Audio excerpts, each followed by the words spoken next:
when we look at this idea of resilience, I have a true or false statement for you. What do you think about this? One is born with resilience. Do you think we're born naturally with resilience? And you look around, and my guess is you see some people who just seem to be able to bounce, who just seem to be able to pick up when something happens to them. But the research tells us, not surprisingly, or we wouldn't be having a webinar on it, that resilience is not a genetic or instinctive reaction. It's actually a learned response. And it's a learned response to adversity and challenge. So in order for us to be more resilient, it does require intention, it requires practice, it requires us to be in situations where we're challenged and facing adversity, and of course, increased capacity for resilience. I don't think we need research to tell us this, is enabling, rewarding, creative, liberating. So if we look at the fact that it is learned, and of course, we'll spend time today looking at, well, what are some of the things that I can do to be more intentional about learning the response for myself and potentially for others. The Resilience Institute, where this quote came from, they of course do research on resilience. And what I was fascinated by was some of the research they did on the impact of COVID and resilience.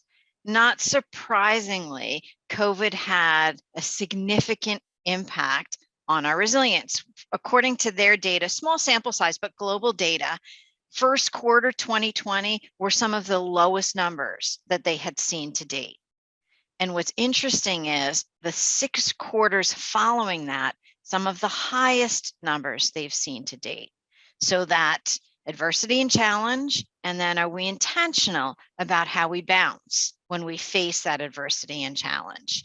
So if you think about like, okay, well, what does that mean? What does resilience look like? If you look at the dictionary definition, it's the capacity to recover quickly. You know, sometimes you hear it called the grit or toughness. Sometimes people say it's bouncing back, and I don't think it's bouncing back. I don't think we ever bounce back. I think we do bounce forward. The Resilience Institute said it's a learned ability to bounce, I believe, forward, grow, connect, and then rediscover that flow of getting us back into what we do best and us being at our best. I love this slide, not because of the quote, and I think the quote is a great one.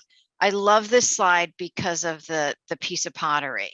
And if any of you are familiar with Japanese art form called kintsugi, I'm not sure if I'm pronouncing that correctly.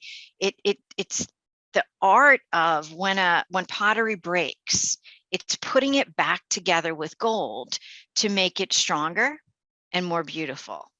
And if you think about resilience from that perspective, something happens as humans, we're all flawed. We face adversity, we face challenge, something happens, we crack a bit.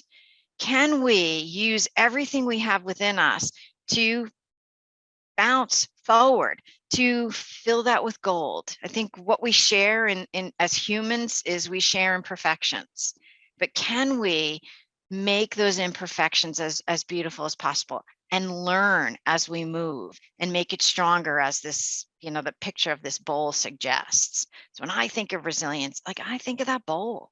Are we able to recognize that, yep, I can put this back together in a way that I'm stronger moving forward?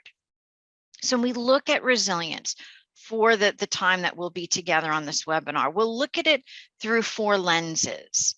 The first lens is really our mindset. You know, how do we look at things? Is our ability for us to be more intentional about how we look at things from a resilience perspective.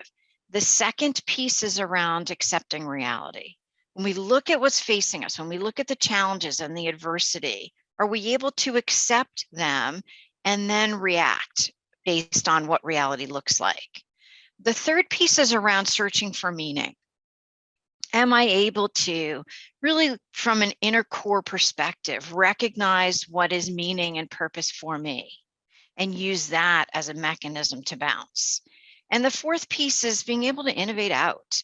It's this, to look at whatever situation I'm in a way that I can go around, through, over, under. How can I innovate out depending on the situation about which I'm a part of?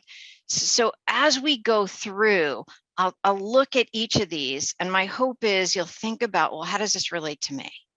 What can I take from this and apply immediately? And how might I use this to help those around me? If you're a leader, to help those on your team. If you're a parent, to look around and maybe there's children in your lives you might be able to help with.